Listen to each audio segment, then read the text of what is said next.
Bienvenue à la nouvelle émission de Aleph Resiste. Aujourd'hui avec le directeur de cinéma d'Ivry, Jacques Ruckner.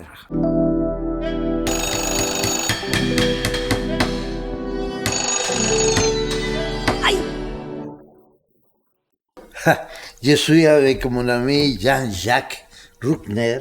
Hein? Je l'ai bien dit. C'est ça.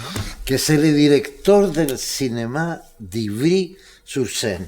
Et l'Aleph est là, et mon ami est un peu plus loin, il fait une programmation d'enfer, et je te jure que maintenant, je passe mieux aller au cinéma à côté de ma maison qu'aller à trouver où me garer pour voir un film. Mais ça fait comme un an que m'arrive pas ça, parce qu'on est enfermé. Tu fais une programmation, la programmation que tu as fait, que tu n'as pas pu montrer. Esa programmation, tu la vas montrer tout de suite après ou change? Ça dépend beaucoup de choses. A priori, il y a des films qui venaient de sortir, puisque le deuxième confinement a été instauré un samedi, les films sortent le mercredi. Donc il y a des films qui venaient de sortir, ceux-là on les reprendra dès que les salles rouvriront. Voilà, y compris parce qu'il y avait une soirée qui nous intéressait énormément. On devait accueillir Nicolas Maury pour son film Garçon chiffon, donc oui, ça on le reprendra tout de suite. Je pense que la plupart de ces films-là reviendront immédiatement quand on va rouvrir, pour continuer l'aventure qu'on avait commencé à tisser. Après, pour les autres, ça va dépendre de plein de choses, parce que il y a des films qui devaient venir ensuite, qui devaient sortir au mois de novembre. On ne sait pas quand ils sortiront, donc on va voir. Ça va dépendre de ça. Et puis il y a des films qu'on avait prévu de passer, qui étaient sortis un peu plus tôt. Et ça va dépendre de l'environnement, parce qu'après, l'idée, c'est quand même de les amener au bon moment. Par exemple, au mois de novembre, on avait prévu tout un cycle où on devait parler de musique, voilà, à travers des genres très très différents. Ça tombait bien au mois de novembre, parce que c'était bien dans la rythmique de ce qu'on faisait au Luxi. Est-ce que ça sera bien au moment où ça rouvrira? Quand? J'en sais rien, donc c'est compliqué. La programmation, c'est vrai qu'on est lié au cinéma à une actualité qui se renouvelle toutes les semaines, mais au Luxi, d'abord, on n'est pas complètement collé à la réalité, à cette actualité-là. On sort des films toutes les semaines, des nouveautés, mais des fois, on arrive 4 semaines, 5 semaines, 1 mois, 2 mois après. Donc, on est quand même dans quelque chose où on essaye de fabriquer une programmation qui essaye d'être cohérente avec elle-même, de travailler la relation avec les spectateurs, de prendre un chemin ensemble, un chemin un peu buissonnier, un peu capricieux, un peu fantaisiste. Et ce chemin-là, il s'invente au fur et à mesure, en fait. Il s'invente pas parce que cette semaine, c'est ce film-là qui sort. Voilà. Moi, ça m'arrive souvent de dire à des distributeurs, à des réalisateurs, là, le film, il sort cette semaine-là, mais on le passera, nous, 3 semaines, 1 mois, 2 mois après, parce que c'est pas le bon moment à ce moment-là, et que la vie de la salle de cinéma n'est pas celle-là. C'est peut-être là où il y a un petit rapport, quand même, avec le théâtre, parce que dans le théâtre, on compose une saison, et je suppose que quand on compose une saison, on la compose pas n'importe comment, c'est pas juste, c'est libre, je le mets là. Non, il y a les spectacles s'enchaînent, les pièces s'enchaînent, les moments musicaux s'enchaînent d'une manière cohérente. Et au cinéma, peut-être qu'au Luxi, on fait à peu près quelque chose qui a à voir avec ça. Cette manière de faire en sorte que les films se complètent, se répondent, se racontent quelque chose entre eux, et racontent quelque chose qu'on a envie de partager avec les spectateurs. Donc, quand ça rouvrira, on devra réinventer. Et ça tombe bien parce qu'on est bien en train de nous forcer à réinventer beaucoup, donc on réinventera à ce moment-là. Parce que si on va être enfermé, tu me disais, jusqu'à quand? On est enfermé pour qu'il a des normes, tu me disais. Et après, tu me rajoutais, bon, si on va continuer dans les normes, il faut inventer des normes pour qu'on puisse ouvrir les salles. Par exemple, tu as une salle énorme et fermée. Oui, c'est-à-dire qu'en fait, au début, on peut dire on ferme les lieux, pourquoi pas? On peut le discuter, on va peut-être pas rentrer dans ce débat-là, mais on ferme les lieux, il y a une épidémie, il faut faire attention, on ferme les lieux. Ok, on arrive là, on est en février, bientôt on va fêter le 1 an du confinement. Au cours des 12 derniers mois, les salles de spectacle, de cinéma, etc. auront été ouvertes 4 mois. Et encore, les théâtres, souvent en juillet-août, n'étaient pas ouverts. Donc 4 mois sur une année, c'est minoritaire. Donc la norme, c'est le virus.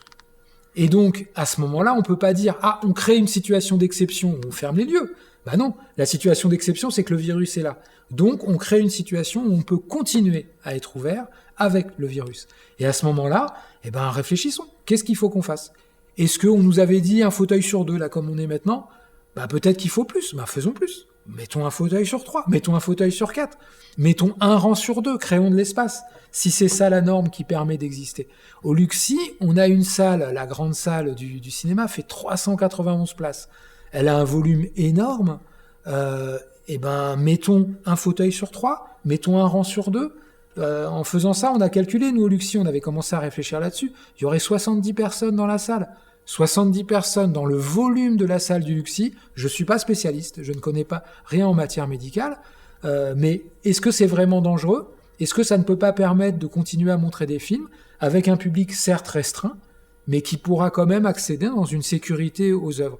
Et je pense effectivement que à partir du moment où on a une période aussi longue de fermeture, on ne peut plus continuer à fermer en disant « Non, c'est toujours une situation d'exception ». La situation d'exception, c'est que le virus est là de manière normative, et donc on doit créer quelque chose qui permette d'avoir cette activité. On a créé des choses pour permettre à d'autres activités d'avoir lieu, créons une manière d'avoir des activités. Pourquoi pas ? Et je suis sûr qu'on peut y arriver. Et je suis assez certain, au Luxi on est partant, je suis sûr qu'au théâtre vous êtes partant aussi, on est plein à être partant pour ouvrir des salles avec peu de spectateurs peut-être dedans, mais au moins des spectateurs qui pourront vivre cette chance du spectacle cinématographique, du spectacle théâtral, du concert, etc. Pendant on va voir cette scène de théâtre, on va penser dans la nouvelle norme que Luxi et Aleph a proposée pour que s'ouvre encore le théâtre et le cinéma. D'accord. On va au théâtre.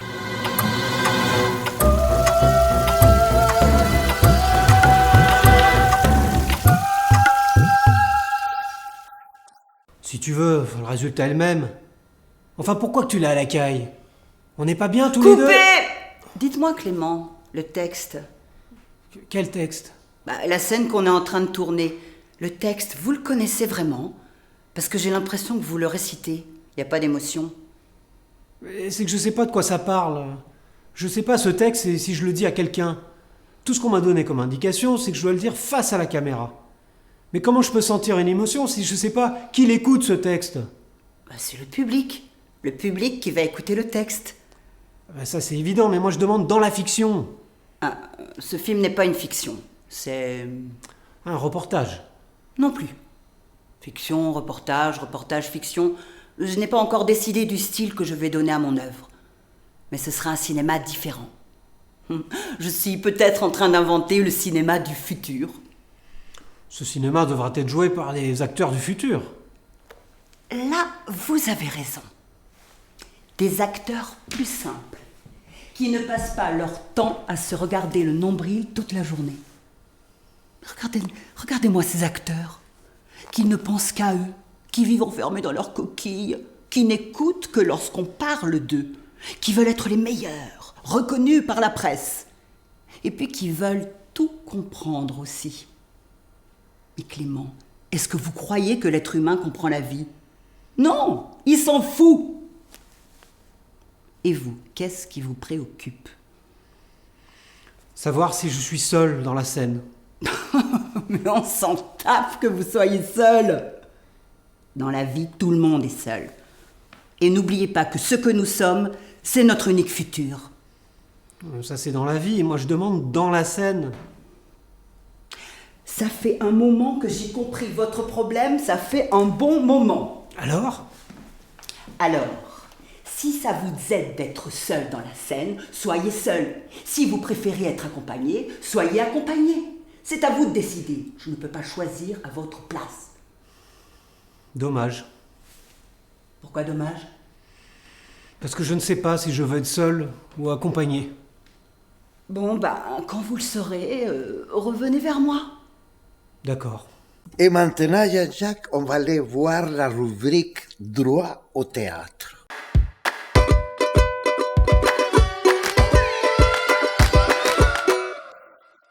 Bienvenue, cher public, dans votre rubrique Le droit au théâtre. La phrase du jour. Jean-Paul Sartre a écrit « La vie, c'est une panique dans un théâtre en feu ». Et maintenant, je vais vous présenter l'équipe créative du Théâtre Aleph. Pour commencer, Natacha Meyerson. Bonjour Natacha. Bonjour Sylvie. Natacha, est-ce que tu pourrais expliquer au public comment tu as connu l'Aleph et surtout, pourquoi tu t'es autant accrochée et passionnée ici? Eh bien, j'ai connu l'Aleph dans les années 80 grâce à Frédéric Brandon, qui est un peintre et qui était le frère de Pierre Barou. Et donc, on s'est retrouvés à l'église Saint-Sulpice où j'ai vu le cabaret de la dernière chance. Et moi, j'étais une petite Normande qui arrive là, c'était incroyable, quoi. Je suis devenue une fan du Théâtre Aleph. Donc, dès que je pouvais, je revenais à Paris et je venais voir le Théâtre Aleph. Je suis partie avec l'Aleph au Chili en tournée. Bon, je ne savais rien faire, mais ils m'ont accepté. Et j'ai terminé comme ingénieur du son. Tout s'est emballé. J'ai commencé à réciter des poèmes dans le bar. J'avais très peur, j'étais terrorisée. Et puis, j'ai fait un stage. Après, je suis montée sur la scène. Ça y est, c'était parti. Je me suis lancée et j'ai écrit une pièce que Oscar a bien voulu adapter. Et nous étions une quinzaine d'acteurs à jouer dans cette pièce qui s'appelait « Il était une fois la République ». Et après, j'ai fait un monologue magnifique où je racontais ma vie, qui est la vie réelle que je mène, entre les prétoires des tribunaux et les planches. Donc toute la journée, on plaide ou on reçoit des clients, et le soir, on se défoule sur les planches. Le Théâtre Aleph, pour moi, c'est plus que du théâtre. C'est une aventure commune où on se réalise soi-même, on se réalise avec les autres et pour les autres. Merci beaucoup Natacha. Cher public, il est temps de nous quitter. Alors je vous dis à la prochaine, à bientôt. Merci Sylvie. Maintenant, Jean-Jacques, on a fait, moi-même, les confusionnistes, ont préparé une phrase en honneur à toi.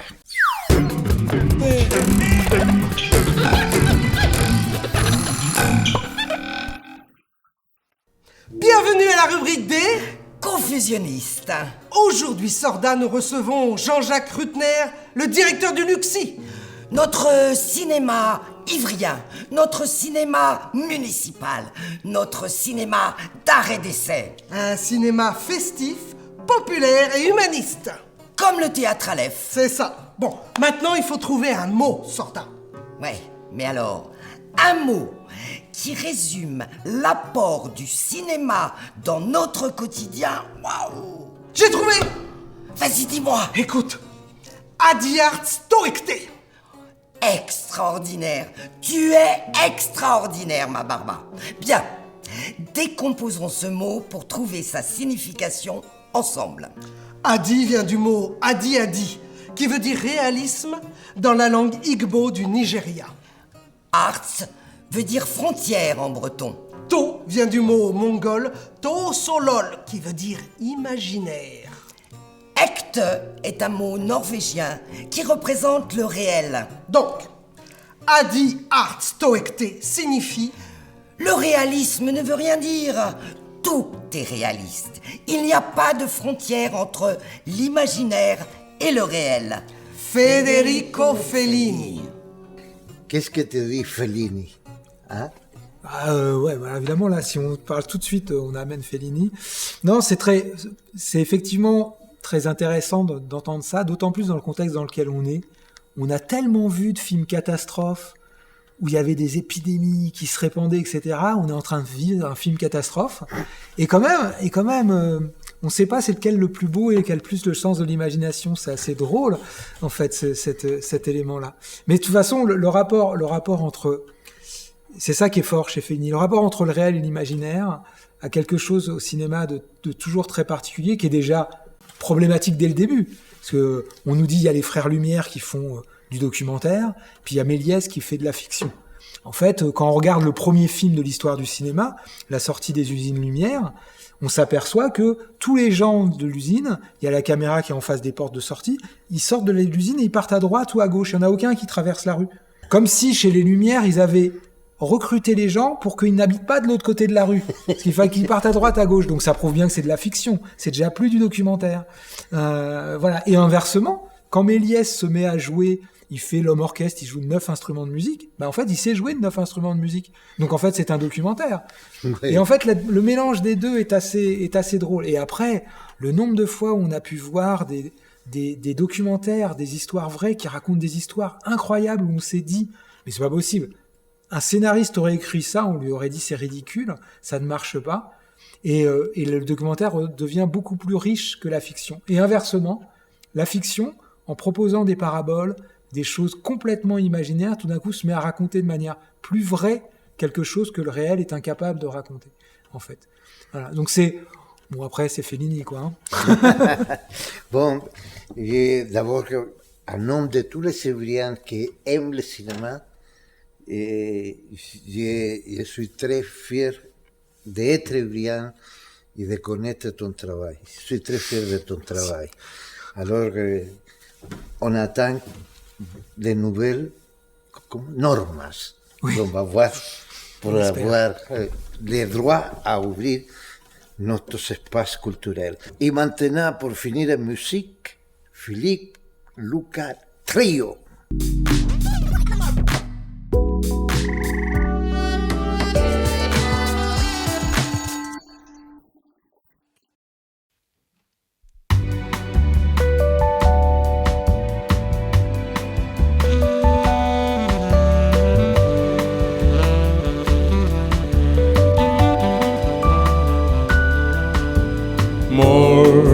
The greatest love the world has known. This is the love I'll give to you alone. More than the simple words I try to say. I only live to love you more each day. More than you'll ever know. My arms long to hold you, so my life will be in your keeping, laughing, weeping, sleeping, walking. Longer than always is a long, long time, but far beyond forever you'll be mine. I know I've never lived before. On my heart is very sure. No one else could love you more.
Love the world has known. This is the love I'll give to you alone. More than the simple words I try to say. I only live to love you more each day. More than you'll ever know. My arms to hold you, so my life will be in your keeping, laughing, weeping, walking, sleeping. Longer than always is a long, long time, but far beyond forever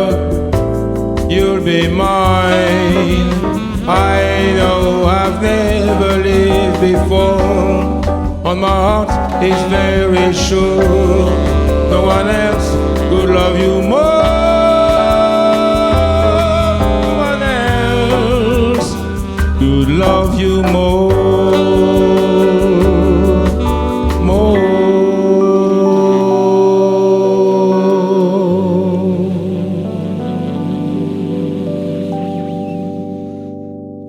Merci de nous avoir suivis.